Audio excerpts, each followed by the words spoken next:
A huge thing that I notice when I speak with new women who join my team is that not only do they want to get in incredible shape now, but they actually care about their goals through the next 10, 20, 30 plus years, and they see the value in bulletproofing their body and their lifestyle long term. Because ultimately now we're living in a generation where we know more than ever about the effects of aging and not doing something about it with regard to bulletproofing our bodies. Hello and welcome back to another YouTube video. If you're new here, my name's Georgia. I'm a women's online health and fitness coach, and I work with high performing women who are ready to get into the best shape of their life, dropping at least 10 kilos of body fat, toning up, and ultimately building a lifestyle that actually sticks for them around their thriving career. And if you're not new here, thank you so much for coming back for another video.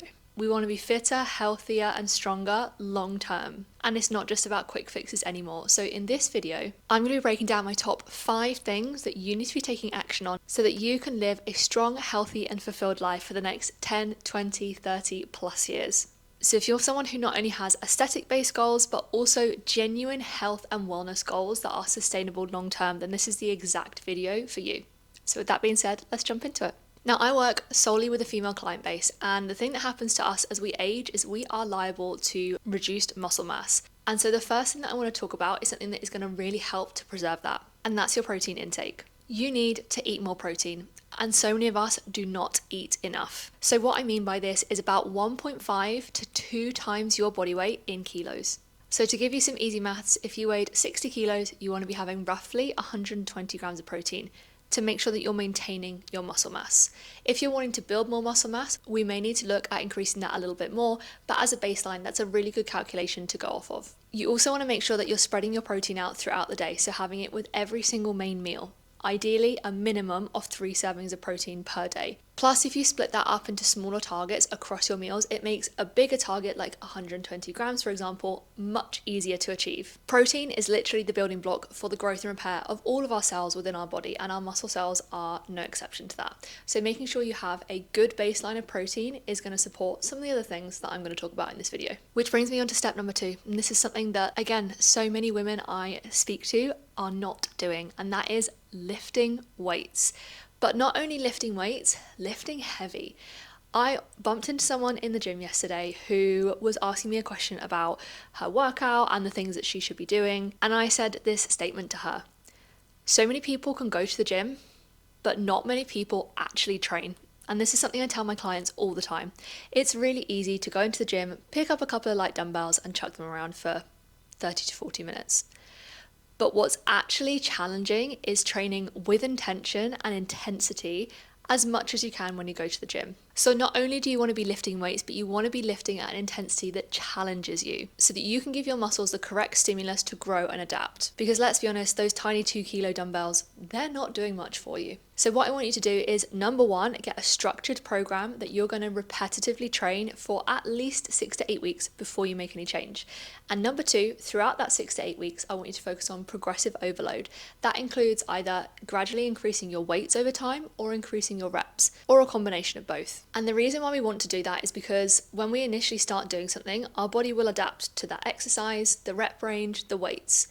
And once it's adapted, it will stop adapting, it will stop changing because it doesn't need to, because you're giving it the same stimulus. So we need to give it a progressive stimulus over time to make sure that we can continually adapt and grow. These 2 steps are going to help you maintain your muscle mass, which, as I said, as we age, we are very liable to losing. This is why we see the older generation become frail and unable to look after themselves and do those basic tasks like carrying heavy shopping, getting up and down from a seated position, and even walking up the stairs. And it's because we are liable to losing that strength so quickly, and it very much is a case of use it or lose it. So not only do we want to be training those muscles, but we also want to be fueling our body efficiently so that we can recover well and maintain our muscle mass long term. Plus, lifting heavy weights is also going to help maintain your bone density, which means that you have a reduced risk of things like osteoporosis. So again, it means if we do trip or fall when we're older, our bones are going to have the strength to hold themselves and we're not just going to snap into a million pieces. This brings me really nicely on to the third thing that I want you to be doing, and that is drinking more water.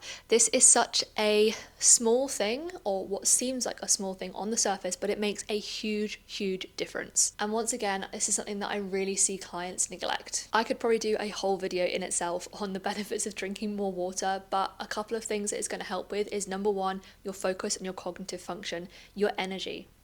your recovery, your digestion, and just so many things that generally support your overall health. So if you're not drinking at least 2 litres of water a day, you are skipping a beat with this one. Next up is your sleep.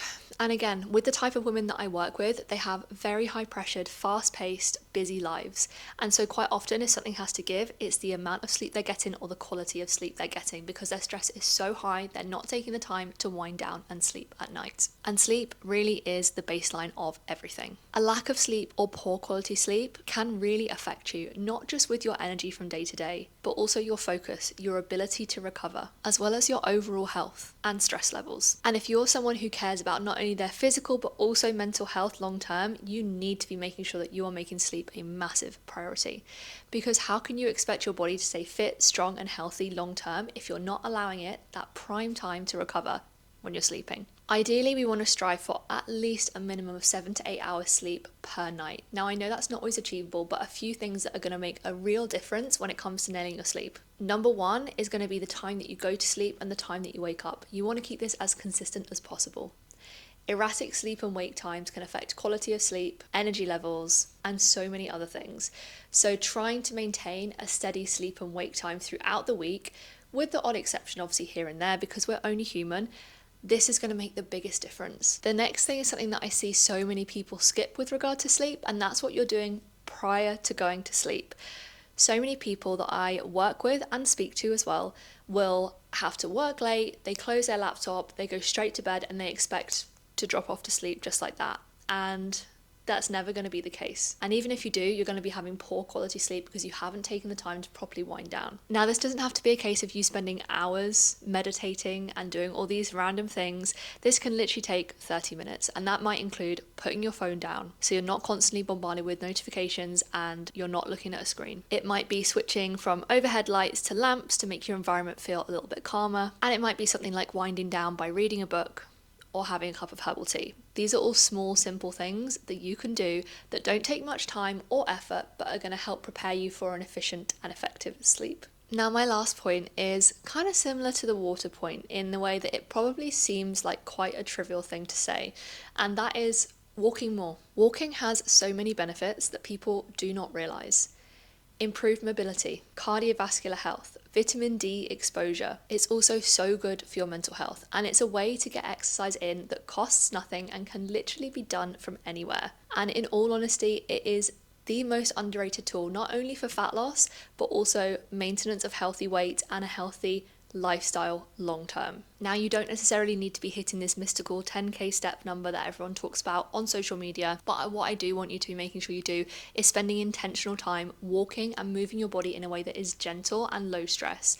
Especially if you do have a very high stress lifestyle, you want to be able to do some movement that is low intensity and it's not going to place some extra stress onto your body. Ultimately as well, walking is a fantastic way to improve your mental health and also have some time to be social. And things like your social, mental and physical health all really do tie in together. Plus, a walk, even for 5-10 minutes after a meal, can make a massive difference to your digestion. So let me summarize those 5 things that I want you to focus on so that you can maintain a healthy and fulfilling lifestyle long term. Number 1 is to eat more protein.